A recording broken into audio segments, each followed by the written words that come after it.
This way. Is that Prince for King? What's today's mathematics?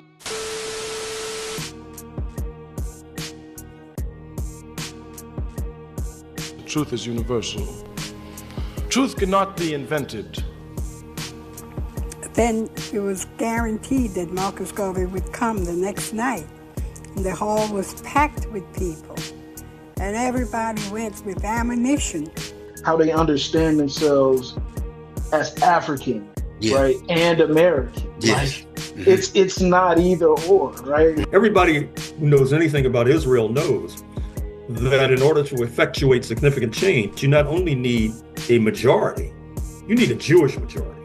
America awards her killers, and they get ribbons and stripes and bars. A U.S. State Department sponsored program and set of musical tours called the Jazz Ambassadors. Talks about the work of Marcus Garvey and the work of the Honorable Elijah Muhammad as being demonstrative of, and he basically called them total nationalists. But the reality is that African people are not vicious, violent people. He's not teaching hate, he's teaching history. Peace, peace, peace. Welcome to another episode of Wise the Dome TV. Today I have a very special guest. You have seen him on the show before. We have also interviewed him on Black Power Media as well. He's a very, very, very wise and intelligent and insightful brother. He is, a liberation theologian. He's an educator, political activist, chairperson of the Organization for the Victory of the People based in Guyana, a member of the Governing Council of Global Pan-African Movement, and so much more. Gerald Perreira, thank you for coming through Wazadome and taking the time to speak with us. Yeah, thank you, brother, having me on your program. Absolutely, absolutely. So, as we saw with, I woke up yesterday and saw that Iran had been bombed. What are your initial thoughts on what is taking place now? Well, I got up and I saw, the breaking news that the two rogue states, the United States and the United States and Israel attacked Iran. That attack was absolutely unwarranted, it was unprovoked, and what they did was a complete violation of international law, whatever is that, or whatever is left of what used to be international law. But, it shows how deceptive, how the level of deception of the Trump administration, as well as the fascist, both the Trump administration is fascist. Mm-hmm. It is definitely fascist.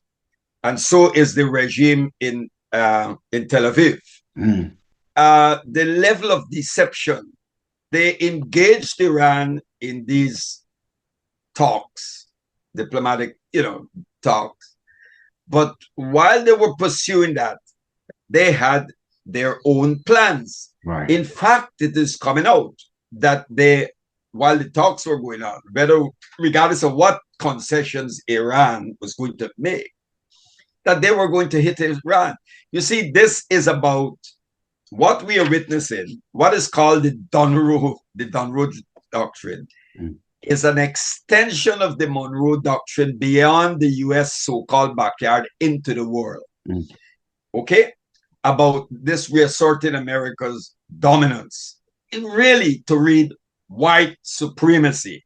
Right. You only have to, if you listen to the speech delivered by Marco Rubio, in Munich, actually told the European leaders, look, we need to reorganize this world. Mm-hmm. And you are our partners, you have to be involved in this.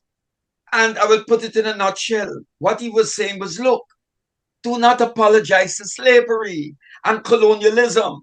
Don't be timid. Our mission was civilizing. Right. So this is about, it's clear about white supremacy, the resurgence of white supremacy, to be more specific, the Anglo-Saxon nations of races dominance in the world. This is what we're seeing. Mm-hmm. And it's about this Dunroe doctrine. It's about any country that speaks about national dignity, the right to sovereignty and independence. You are going to earn the wrath of the empire. This is about actually prostrating yourself before the empire. And this is what happened in the Caribbean. Look at the way the Caribbean leaders were chummy up with Rubio. Mm-hmm. This, and you know, my brother, this is what is sad. And we'll get back to Iran. Rubio made that statement because when you listen to him, all this talk, he's actually telling the European leaders, whoever's coming about reparations and all of that, ignore that. That's nonsense. Right. And not one of the so-called Pan-African organizations or black activists have said anything other than a few, including the Organization for the Victory of the People and some others. We're issuing a statement that will be out soon. But many of the fake Pan-Africanists, we call them fake, they're quiet. Why? Because they don't want their visas to be revoked. Right. You know, many of them have property and assets in the States, in the Western capital. You know? Yeah. So these people, their Pan-Africanism, it's a Pan-Africanism of people like Mobutu, you know, and Gasha Buthelezi in South Africa, in Qatar, and those reactionaries like Jonas Savimbi and so, who were agents of apartheid and US imperialism. But back to Iran. Yes, they attacked Iran, and Iran responded. Yeah. Iran responded in such a way that the news, what is coming out, is that they're actually shocked. They're absolutely shocked. Now, the Gulf countries, Iran said from the beginning that if the Zionist state, the racist Zionist state of Israel attack them with the United States, they will respond and they will hit these vassal states, like where they have American bases, like Qatar, the UAE, Bahrain, and those and Kuwait, because those countries have spy equipment. The CIA is operating, and the Mossad are operating out of hotels. This is what they do. They set up in hotels. Okay. And Iran knows, the Iranians know this. So they hit those hotels. They hit them. They disabled one of their early warning systems in Qatar has been destroyed. And they've hit in Bahrain. And now, as this is going on, in the Caribbean, a number of countries, Guyana, the government of Guyana through the Ministry of Foreign Affairs, and the government of Trinidad, the Foreign Affairs Ministry, government of Trinidad, have issued press statements, press releases, condemning Iran for attacking the Gulf states. Wow. But nothing is said, right? No mention is made of the unprovoked and unwarranted, illegal act of aggression against Iran. Right. Now, if the Gulf states, I think, you know, the Gulf, we know that the Gulf, those bases that were set up in the Gulf states were not established to attack Israel. They were there to be used as launching pads to attack revolutionary nationalist regimes that the US were opposed to. Right. Like the Ba'athist regime under Saddam Hussein in Iraq. They attacked Syria, and they used it to attack the North African country of Libya. So if those countries did not want to be part of this, then in the first place, they should have rejected America imposing military bases on them. Right. But I mentioned Guyana and Trinidad because it shows that the regimes we have are what Mao Zedong referred to as running dogs of imperialism. Maurice Bishop used a word for them, yard fowls. Our presidents and prime ministers, maybe with the exception of 1 and 2, who did take a certain stand, good, but the majority, 98% of them, are yard fowls, to use the word of Maurice Bishop, you know, because America refers to us in the Caribbean, in the South America and the Caribbean, as their backyard. Right. So those are the yard fowls that we have. These people who masquerade as presidents and prime ministers. But what they really are is they're managers for the new plantation. That's what they are. Yes. And the political elites compete with each other to show the imperial master who is better at managing the plantation, not to dismantle it, not to dismantle the neo-colonial structures and the neoliberal capitalism, but to management for the empire. And that is what we're witnessing. What are your thoughts whenever you see, you know, not only media, but, you know, flunkies that are all over the world refer to, you know, the supreme leader, Ali Khamenei, who was martyred, referred to him as a dictator and someone who was oppressive to his people. What are your thoughts whenever you hear that? Well, you know, those people, you'll always have those type of people because their mindset is conditioned by their lies, by the propaganda of their corporate media, and by of course, the ruling classes that people are referring to as the Epstein class. Right. Yes, you know, or we can call them the Caligula, the neo-Caligula class. Yes. The debauched, corrupt element. Anyhow, those people, what we'll say, first of all, they don't know much about Iran. And if you were talking about dictator, they do not understand the Iranian system. Iran holds periodic, they always hold elections over a period. And they elect a president. They have a president. But Ayatollah Khamenei is not the political leader. He is the spiritual leader of more than 130 something million, more than that, Shia Muslims. Right. Not just in Iran, but in parts of Syria, in the Yemen, in Lebanon, in Pakistan, and across in Jordan, but a lot in Iraq and in Bahrain. You know that the majority of Muslims in Iraq are not Sunni Muslims, they're Shia. As the same thing in Iran, of course. Iran has the largest, there's predominantly Shia. And then in Bahrain, the same thing in Bahrain. That's why the Bahrainis are cheering for every missile hit. Because remember, during the so-called Arab Spring, there was an uprising, mass uprising in Bahrain against the Sunni corrupt ruling class. And that was crushed, it was put down in the so-called Arab Spring by the British. The British assisted the Bahraini in suppressing it.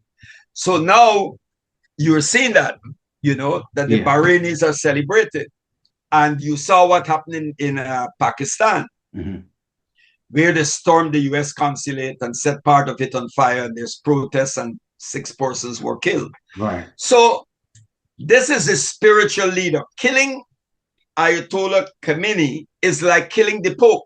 The Pope is dear to Catholics, or like killing the Archbishop of Canterbury, who is dear to Anglicans. Right. So this shows how stupid the American ruling class, those around Trump are. Because when you the killing of Khamenei is just going to create tremendous problems for you, because you have insulted, you have killed the spiritual leader of the Shia Muslim community, and it's going to have serious repercussions. Now, those who are saying about dictators and all of that, the question to be put to these people, Let us talk. They speak of the dictatorship and then democracy. Okay, but democracy is not a Western construct, invention and construct. Right. The West believe that it has that it invented democracy. There is one version, and it can be imposed on countries, any part of the world, a one size fits all, and they can bomb democracy on people. We know that countries have their own forms of democracy. Mm-hmm. If you are, for those who don't know, if you are examining the origin of democratic theory, then that will point you back to Africa. Yes. Because the Palava system in South Africa, the Zulu, the Xhosa people and other parts of Africa had a democracy that was far more, 10,000 times more advanced than the so-called democracy of Athens, where women did not participate, did not have the right to vote, and they had this slaves. Yeah, slave state. Yeah. Mm-hmm. Yeah. So when you talk about democracy, what is democracy? And the question we pose to them, can they tell us in what year did the US become a democracy? No one can answer that. In what year did the US become a democracy? So when you talk about dictators, I am not a Marxist, but Karl Marx made a very fundamental, important point when he said that all societies are a dictatorship. But it depends on which class exercises that dictatorship. Right. Okay. Right. If you have the 99% exercising that dictatorship, to use that word, over the 1%, nothing is wrong with that. Mm-hmm. But when you have 1% dominating 99%, and then you create a mechanism that allows people to go to the polls to take a ballot paper every 4 or 5 years, right? But then behind the scenes, you have an invisible government. You call it the deep state. C. Wright Mills examined it when he wrote so many years ago, The Power Elite. A group of people who are invisible. You don't elect them. But regardless of which party comes into office, not power, regardless of which party comes into office, that powerful unelected elite would shape the policies, both domestic and foreign policy of that country. And you see it in the United States. You know, I met Ramsey Clark in Libya. Mm-hmm. He was the Attorney General under the Lyndon Baines Johnson administration. And he apologized to Kwame Ture. Oh, wow.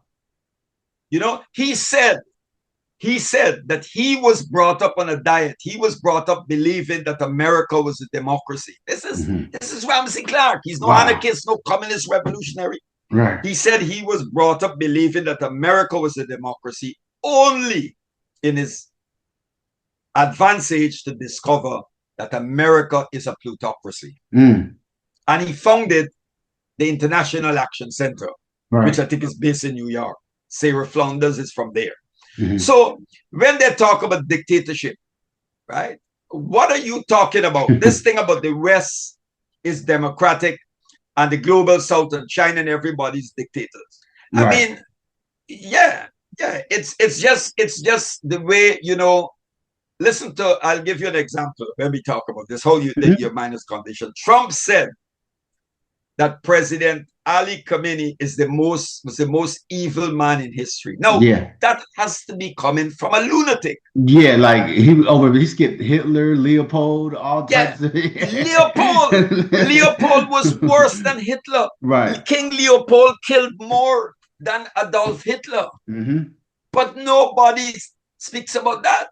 Right. You know, your own so-called founding father, George Washington, during the American War of Liberation against the British, he exchanged one of his captured Africans for molasses. Right. So all of these so-called founding fathers, with the exception maybe of, I think it was the Adams, were slaveholders. Jefferson, every one of them. Right. Right. So this tradition that you talk about democracy, how could you call yourself a democracy and at the time you had Africans enslaved? When did African Americans get the right to vote? Right. In what, 64? That's right. Mm-hmm. The US is a dictatorship. It's a dictatorship of capital. Right. And that is all capitalist society, is the dictatorship of capital. Mm-hmm. Well, 65, I'm sorry, but yes. 65. Yes. That's right. Civil 65. Rights Act was in 64. The Civil Rights Act, that's right. But no, you're right. One thing that I noticed too is when we talk about media framing and media narrative, a lot of the talk before they attacked Iran was we have to protect the women, we have to save the women are being oppressed, and all of this type of Western feminist rhetoric. And then one of the first things they do is bomb a school and kill 50 little girls. Well, it's now 100 confirmed, so 183 died. Wow. Yes. Wow. And you see how those same people that said we have to protect the women from this oppressive regime, they haven't said anything about that. Yeah. Well, Western feminism has always been a tool of whites of Western imperialism. Mm-hmm. It's a Trojan horse. Right. You know, right. I lived in Libya. I saw women. Good. We'll get to Iran. Mm-hmm. In the universities, you had more women attending university than men. Mm-hmm. Women served in the military. Women were flying fighter planes, jets, doing the military training and everything. I'm just giving one example because I've never been to Iran. Mm-hmm. You saw Gaddafi's bodyguard, right, were women, right, and many of them had military martial arts training provided by the North Koreans. Mm. Good. Mm-hmm. So, and Gaddafi deliberately did that by having those female bodyguards, was to send a message, not only to the West about the role of women, but also to those backward feudal Gulf states, including Saudi Arabia, who have a conception of women that has no basis in Islamic theology or in the Quran. Right. But you know what? I'm glad you mentioned that, though, because the United States doesn't tell Saudi Arabia that they're oppressive to women. No, or that they're addicted. That's right. They don't tell them that. But they're concerned with Iran. And the women are the women in Iran, do they look to anyone? You see, the West believes that it has this right, this God-given right, to lecture the world that they are caretakers. As Fidel Castro said, those who enslaved humanity cannot lecture humanity on freedom and human rights. Right. That must be left to those who fought on behalf for human liberation. The Arab woman and African women in Africa, whether they're in the Horn of Africa, Somali women in Eritrea, they don't need Western women to tell them about liberation. You look at the tradition of women in that part of the world. Let me give you an example. Do you know that there is a battle, the Battle of Camel, where the noble prophet, peace be upon him, his wife, Aisha, led that battle. Wow. Good? Against Imam Ali at the time, which was an unfortunate thing from but this happened. The point is, when Aisha was leading the army into battle, not one man stepped forward and said, Aisha, you can't lead the army because you're a woman. Right. Nobody did that. Right. Because it was acceptable. Right? It wasn't like you get behind, you can't lead. And they don't understand it. So Western feminism has always been a tool. It feels like it's similar to, it works in the same manner as Western missionaries. The same thing. The Western missionaries. That's right. And what the Western missionaries do, that is what they do. They come into the country And what they teach is a colonized gospel. Right, right. And that is why we produce a great Caribbean theologian who settled years ago in the state, Erskine. He wrote on decolonizing theology, because the theology that shaped these missionaries is a theology rooted in white supremacy, understanding in the world, inherently racist, and pacifying. Right. That what it does, it disarms you, not only spiritually, but it disarms you from participating in any sort of political activity. So there's this thing between the sacred and, leave politics. Politics is for Caesar and the kingdom of God. A complete misrepresentation and reading of the scriptures. Right. So there's this tendency to compartmentalize God. Yeah. God is the God of Sunday. Yeah. You just go to church and you worship on Sunday. So Monday you can go into the bank and you can write a client about interest, although the Bible condemns usury, right? Or you can go on this personal piety, that's what they preach. So it prevents any sort of social action. Yeah. And this is why the liberation theologians developed the theology of liberation. And the great James Cone wrote the book, God of the Oppressed. Right. Because that's right.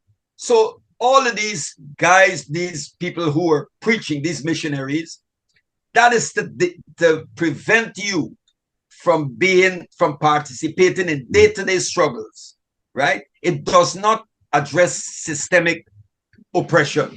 Right. But Martin Luther King said something. He said that the sins of a society are the sum total of the sins of each and every one of us.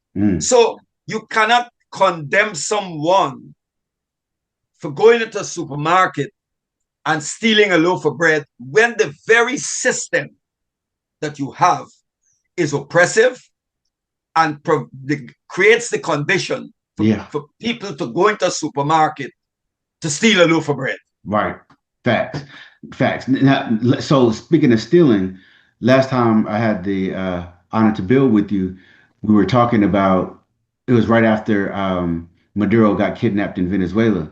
And then we were talking about, the different companies that were going to profit off of the oil reserves in Venezuela.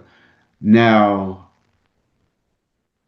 when we look at Iran, due to the fact that Iran's military is, a lot different than Venezuela's, when it comes to American interest, and as far as who stands to benefit in Iran, what should we be looking at or looking for?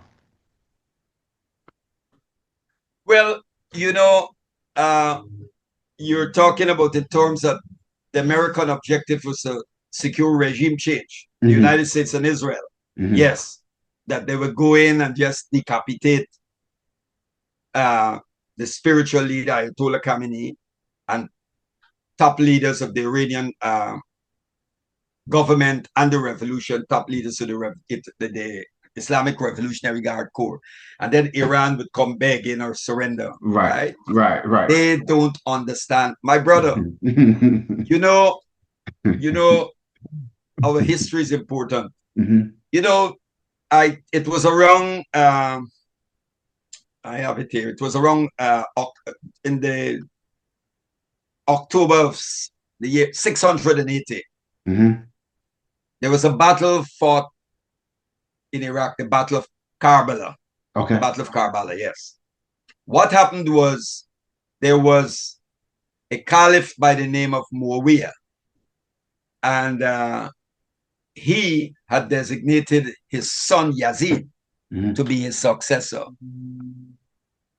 Yazid's succession was challenged, his nomination by his father, Muawiyah, was challenged by sons of the companions of the Prophet, the Sahaba, and also by Imam Hussein, the grandson of the Holy Prophet, peace be upon him. Mm-hmm. And they had Imam Hussein refused to acknowledge Yazid because Yazid and his father Muawiyah were of the Umayyad dynasty. The Umayyad dynasty became very corrupt, right? They had strayed. And if you look at the history of the Umayyad, you will understand, brother. You know, I pointed this out on a number of programs. Every great movement for change, in the initial stages, those who hold political power would persecute that movement. Right. And when the movement gains momentum and is picking up and there are hundreds of thousands coming, they change the tactics. So they can no longer, you know, carry out persecution. Yeah. So what they do is they join it. Yeah. Right. They come inside of it and hijack it and then twist it. We've seen this. It even happened in the Marxist and the communist movement. We've seen that. Right. You know? Right. Where people have done that. Yeah. Good? So you have that. So what happened was the Umayyad dynasty became so obsessed with obsessed with the accumulation of wealth for themselves and all of that. And there was a great early Islamic socialist by the name of Abu Dar, and he spoke out against them, and they sent him into exile because they couldn't touch him. He was a companion of the Holy Prophet. But the thing is, at the Battle of Karbala, the Imam Hussein, the Prophet's grandson, led an army of just made up of his family members and loyalists against a huge army, and they were slaughtered at Karbala. That defined the Shia tradition from then. Okay. So the Shia Muslims, for them, suffering and martyrdom is central to the theology, to the tradition. So the achieving of martyrdom is something that they long for. How can you defeat a people who yearn for martyrdom? Right. Do you know that it is coming out that Ayatollah Khamenei refused to move from where he was? Wow. Yes. Don't tell me that they're trying to make out, the Israelis knew where he was and there was Mossad. No. That's absolute nonsense. Right. He said that my people are not going into bomb shelter, so why should I go? Wow. And he stayed there and achieved martyrdom. Right? Wow. Netanyahu took a plane to Germany. Netanyahu took a plane to Germany. I mean, let me give you another tradition thing. And so look at Muammar Gaddafi. Muammar Gaddafi was offered. South Africa said, we welcome you here. Robert Mugabe said, you can come to Zimbabwe. He said, no, I will stay and fight and die with my people. Wow. And he died. He was killed in Sirte in his hometown. He was there defending it until he was killed.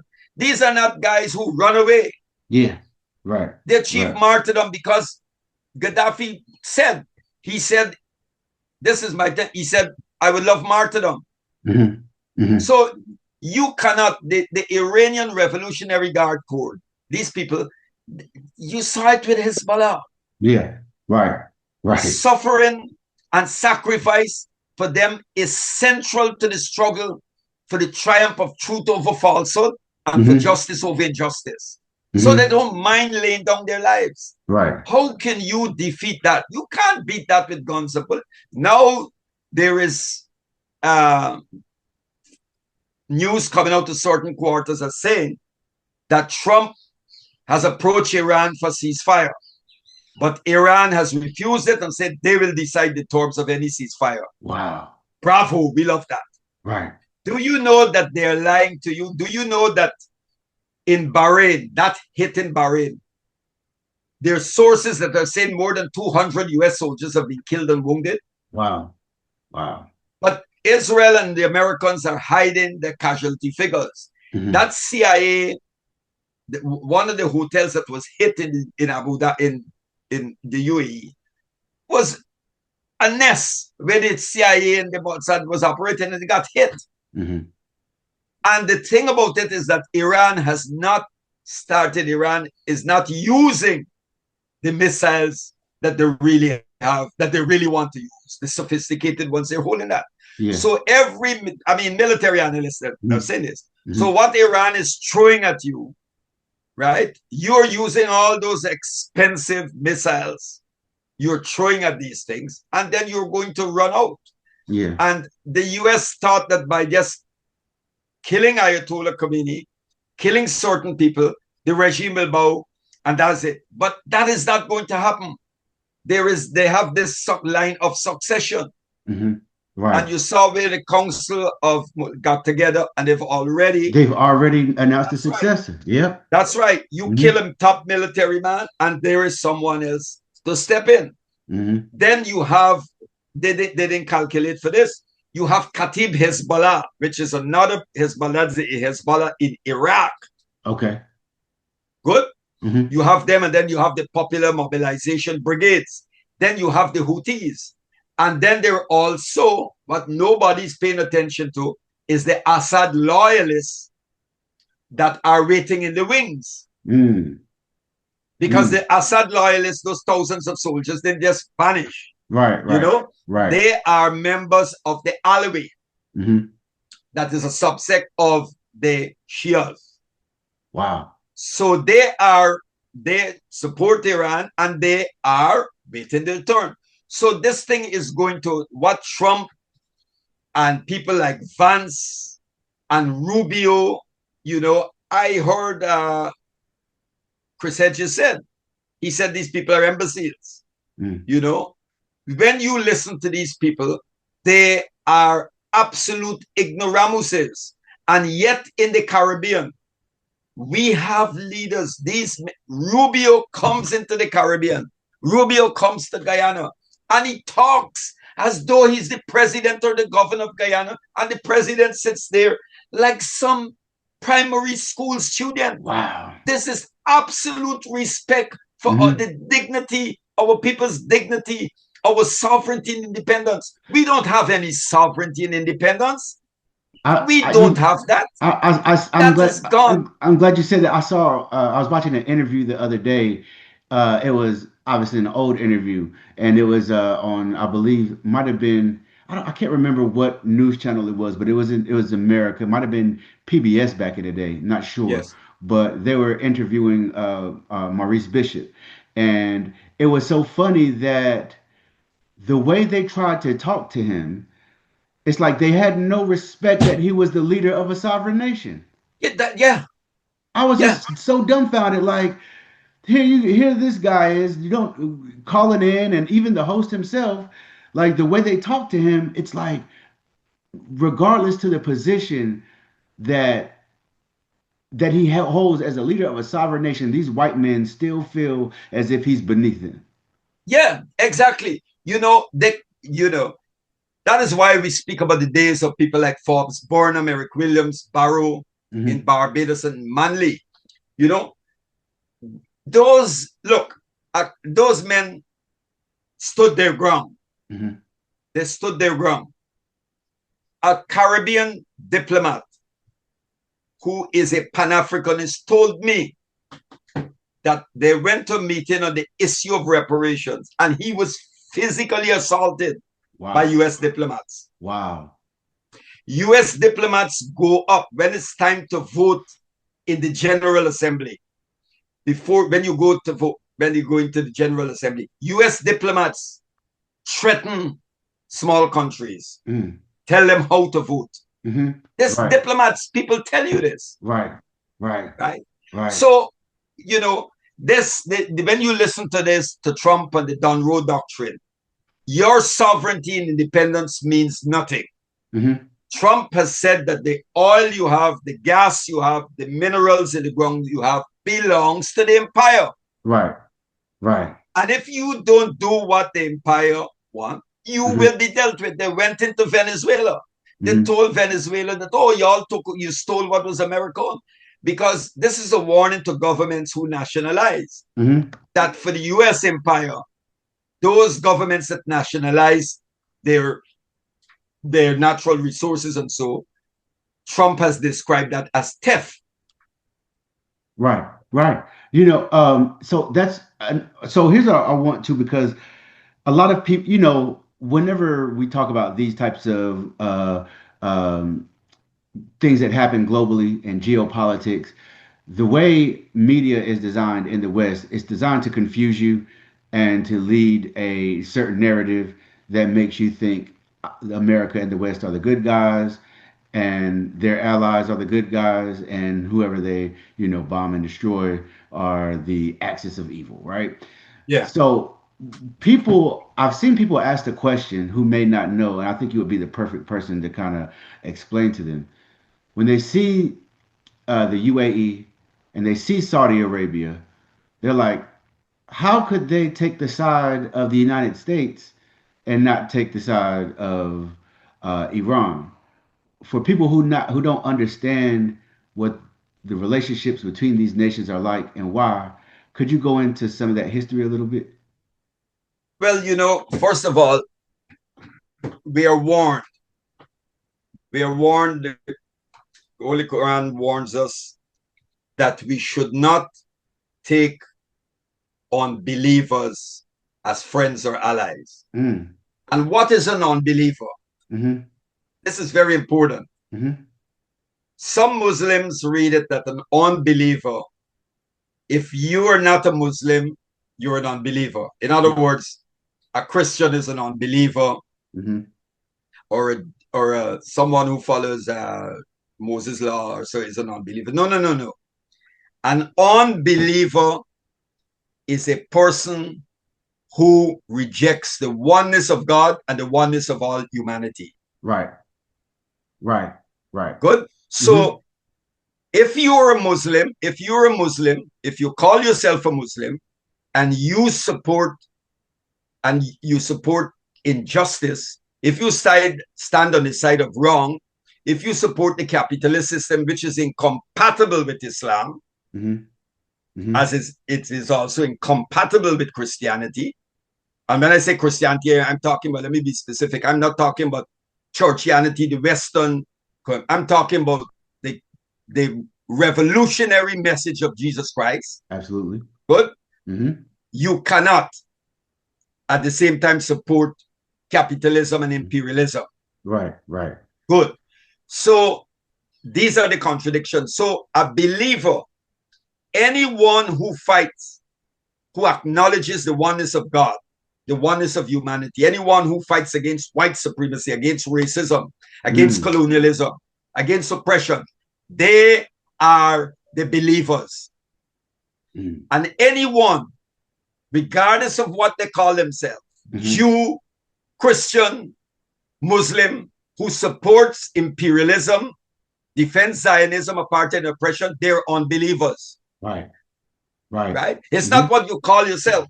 That's why Jesus said, not Lord, all those who shout, Lord, Lord, shall enter the kingdom. The Ali Shariati, the great Iranian revolutionary scholar, said that we have two parties in the world. Right. The party of truth and the party of falsehood. In the party of truth, you will find Muslims, you will find Christians, you will find Jews, you'll find Rastafari, and you'll even find atheists. Right.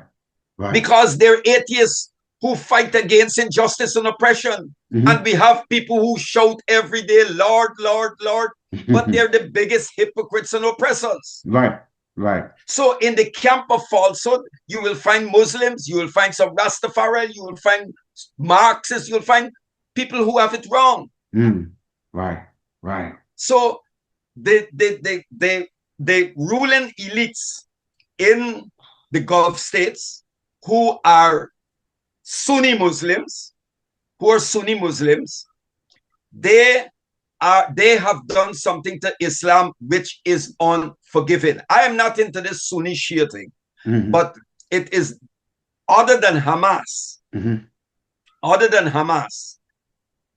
which is Sunni, and they're not into this Sunni Shia thing because you saw they stood together. Iran supported them. Other than Hamas, the only other two countries that were not caught up in that leaders in that Sunni Shia divide was Iraq under Saddam Hussein and Libya under Muammar Gaddafi. Wow. Because when Iraq was at war with Iran. Libya was the only Sunni country that was predominant that supported Iran. Wow. Wow. Right. Yes. Yes. Because at the time, Saddam made tremendous mistakes and allowed himself to be used by the US. He was set up. Yeah. But and Libya supported Iran. Only the Gulf states, every Gulf state supported Iraq. Good.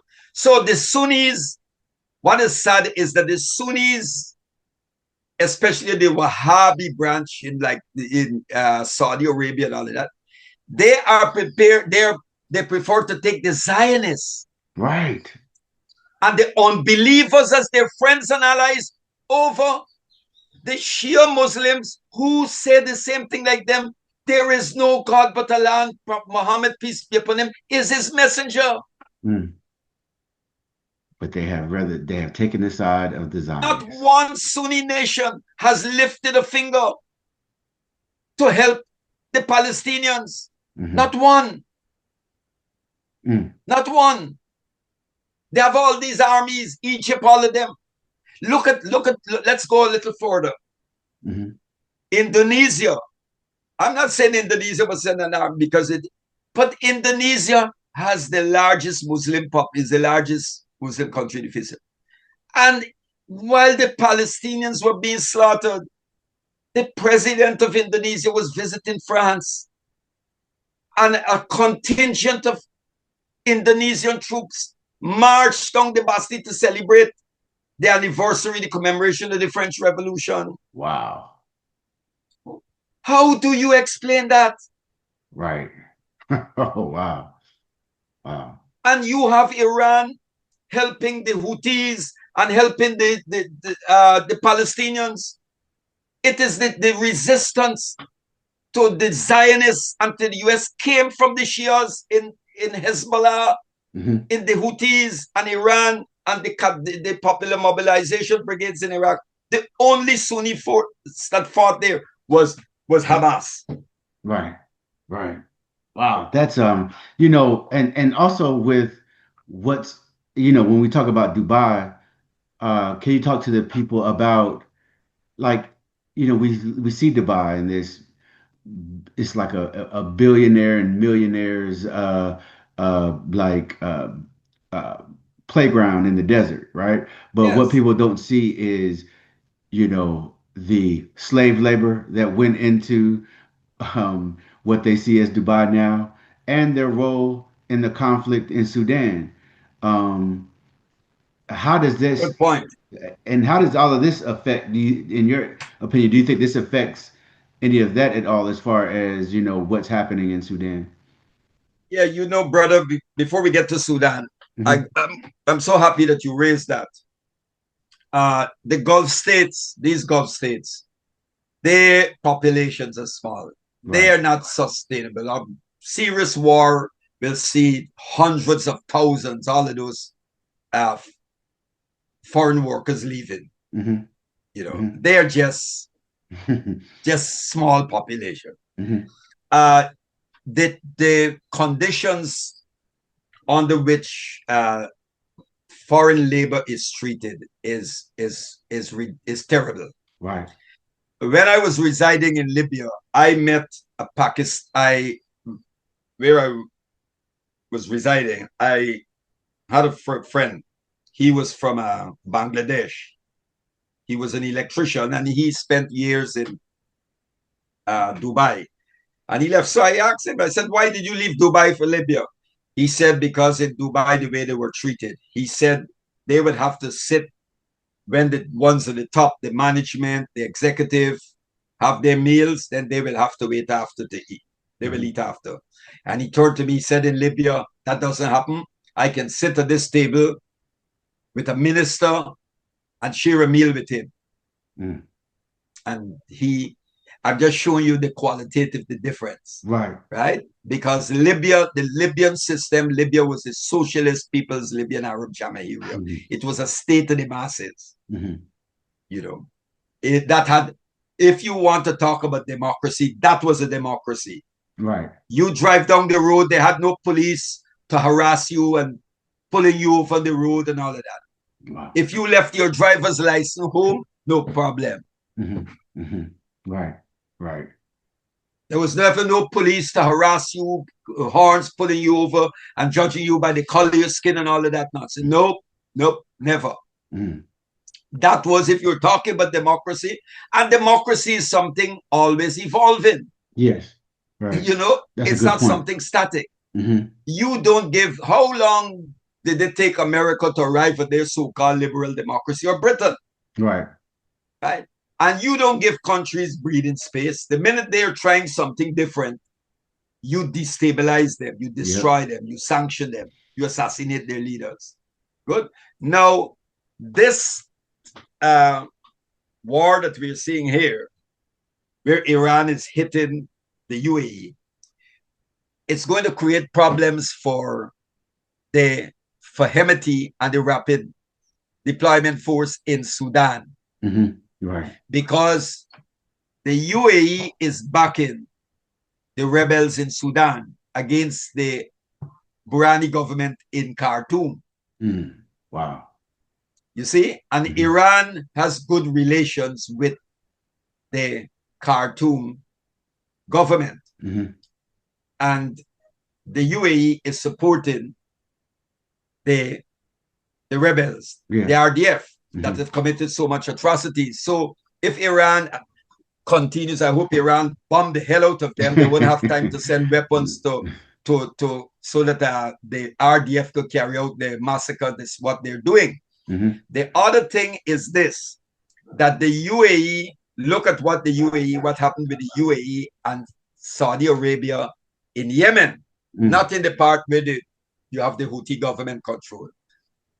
So there was a falling out, right, between Saudi Arabia and the United Arab Emirates. The UAE decided that they will support another group, and the group that Saudi Arabia was backing is very small. They have lost control.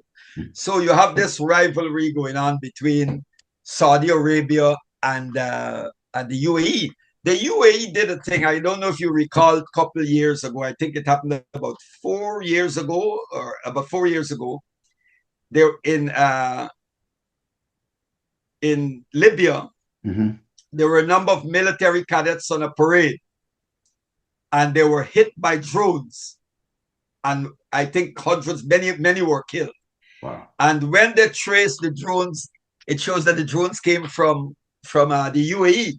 Mm-hmm. So the UAE has been backing certain forces in Libya. You have Turkey is backing. I heard Israel said that that's kind of like their next target, Turkey. Well, the Turks, Turkey, Erdogan plays games. Erdogan is an opportunist. Mm-hmm. Erdogan is trying to revive the Ottoman Empire. He's a neo-Ottomanist. Mm-hmm. He wants to carve out, and he has always used the excuse of the PKK, the PKK being a threat to Turkey, and he's always used that as an excuse to go into parts of Iraq. Yeah, land expansion and colonialism, huh? So, yeah, that's right. He wants to carve that out, but I won't surprise if Israel will go after them, because Israel and the United States wants to carve up. You heard Huckabee? No, what'd he say? He said it's okay if Israel take the entire region. Damn. Right? So Gaddafi said it years ago. Gaddafi said it many months ago. He said this is not just about Palestine alone, but this is just to redraw the entire map of a greater Zion. Right. Which extends even into part of Africa. Yes. So that's what I wanted to ask you. What was going on? Wasn't there like a meeting a couple weeks ago with Israel and Kenya, and what was that about? Yeah, well, what happened is Israel has given recognition to Somaliland. Okay, right. And there's a reason for that, because if did Kenya do that as well? I'm not sure up to the talks that were going on, but no, not so far, my knowledge. But the Zionists are at work in, of course, they've been working in Africa. You see how they've been going, the Zionists of the Trump administration have been going after Julius Malema and the EFF. Yeah. Now they're trying to bring up some charges that, an incident that happened many years ago so they can put him in jail. Mm-hmm. But they don't know that you cannot jail Julius Malema is not going to be nice. Right. Because the EFF has millions of supporters. Mm-hmm. The EFF is a mass revolutionary organization. And when, it was sad when Ramaphosa went to meet with Trump, he allowed Trump to talk. I mean, he did the way he operated, Right. Trump talked about very bad things happening in South Africa. The only bad things I know happened in South Africa is the Boers, the Sharpeville massacre, what they've been doing to black Africans for a long time. Right. That is what we know of. Right. So when you speak about white genocide against white people, what are you talking about? What are you talking about? I know of no genocide, no mass where black people went out and committed genocide against white people. You know of any? Nope. I know that we have always been on the receiving end. Absolutely. And look at what King Leopold did in Congo, Brazzaville. Look at what he did. Mm-hmm. And that was kept quiet from the history book. So these people, many years ago, a feminist historian, she wrote, in this feminist theology, but she said something which is true. She said that the Anglo-Saxon race was able to achieve dominance on the planet by applying the 3 Ds. Mm-hmm. She said deception, they start with deception, then it is followed by destruction, and then domination comes in. Right. And you have to remember, Samuel Huntington, who wrote Political Order and Change in Societies and the Clash of Civilizations. He said that he's talking about the white race. He said we didn't achieve global dominance because we were exceptional and more bright. I'm putting it in simple language or something. He said no. He said we were able to do it because we understood. We knew how to organize violence on a global scale. Right. That's Huntington. Wow. He said that. And that's what you're saying. Mm-hmm. So there's always this body of lies. Good, you start off with it. Truth becomes, of course, the casualty of things of war. I think it was George who said that. And you build up this, you demonize the governments, the leaders of those governments that you want to remove. You demonize Maurice Bishop, you demonize Robert Mugabe, you demonize Saddam Hussein, you demonize Gaddafi. You're doing the same thing to Julius Malema. They've started the demonization of Ibrahim Traore and the leaders in the Sahel. This is what they do. This is what they do. But they never demonize those who were their lackeys or flunkies, as you said. They never demonize the Hastings Banda, the Mobutus, or those people, the Shah of Iran, who killed thousands and thousands. They don't demonize them. But if those royalists believe that they are going to see the return, that their Iranian regime is going to collapse and they're going to bring back the descendant of the Shah on the so-called on the peacock throne, they're not going to see that. They're not going to see that. You will have to kill millions to see that. Right. It's not going to happen. Right. Now, what last thing that I want to ask you is, so obviously we know about what Rubio was saying in Munich, and we also know what he said right after Venezuela, and it had everybody looking towards Cuba. What do you think? How do you think that's going to play out as far as the United States and having their eyes on Cuba? Well, there's a big campaign in the Caribbean here. We have billboards going up, and so we've been working with the Cubans because what they did was Rubio came to Guyana and he told the government that they must get rid of the Cuban medical brigades. The Cuban medical brigade. So there's pressure to send the Cuban medical brigades away. And my brother, the Cubans saved thousands and thousands of lives in this part of the world. I want to give you, because I don't just want to use a broad term, I want to give some specific examples so that your audience can hear. I met a man who they were going to amputate both his legs in Guyana for diabetic foot, right? And he went to Cuba. And now that man is years past. He's running and very active. The Cubans have a drug that they inject the feet and they reverse the process. Wow. So amputation is out. Do you know that St. Vincent had ordered $350,000 worth of that drug? And the money, St. Vincent and the Grenadines' money had to go through a corresponding bank. And the United States government bank held on to St. Vincent money for 10 months. They had to find it while legs were being amputated. Wow. And then you're telling people, but you're going to save the Iranian people and you're fighting. So while you have this money there, you lock up, you have it there, you're holding on to it. Young people are losing their legs. Good. I'll give you another example of a Guyanese. These are concrete example of a Guyanese woman who had developed a brain tumor. And they told her, Guyana cannot handle it. They sent her to Trinidad. Trinidad said, we cannot deal with this. It's too complicated, too much for us. And they said, 3 countries you will have to try. The United States, Venezuela, and in the region, not too far. And Cuba. She went to Barbados, okay? Because she had some relatives there. They raised the money. When they checked, it would have cost them 250,000 Barbadian dollars, which is 2 to 1. That's a lot of money in US currency to do that operation. They checked Venezuela, it would have been about 45,000 Barbadian dollars. And Cuba, it was 20,000 Barbadian dollars. Wow. She went to Cuba, got the operation, 6 years gone. And she's okay. That is what we are going to lose in the region.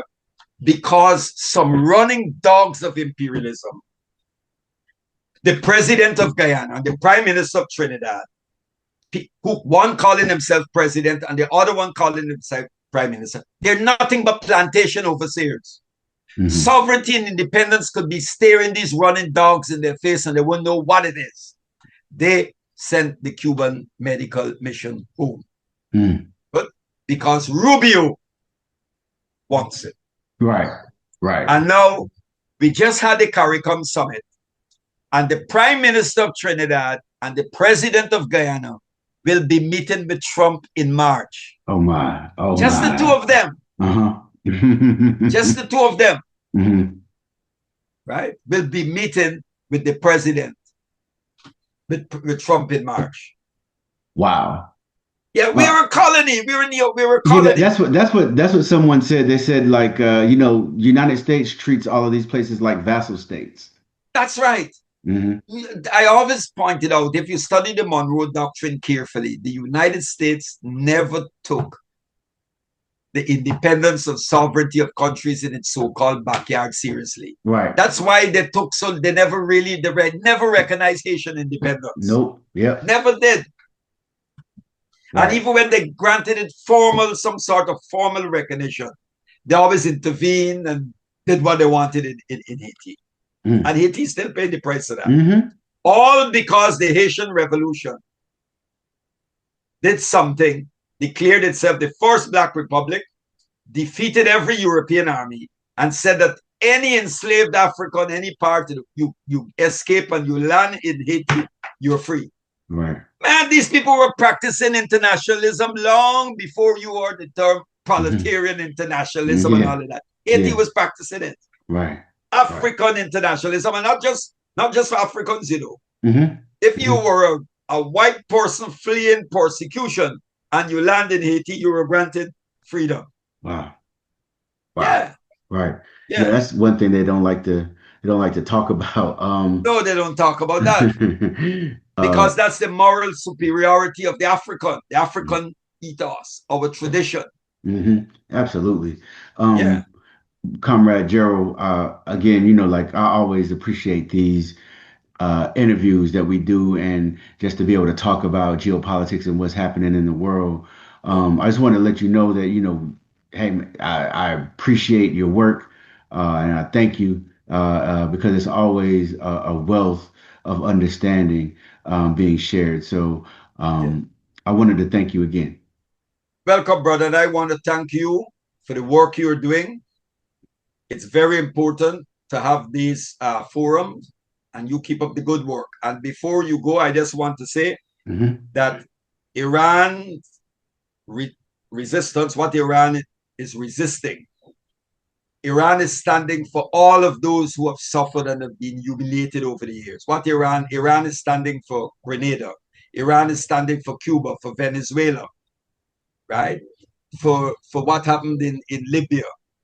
For all those who are fighting for freedom and justice. Iran, for every missile that Iran launches or a drone, we pray the Creator that it achieve its objective.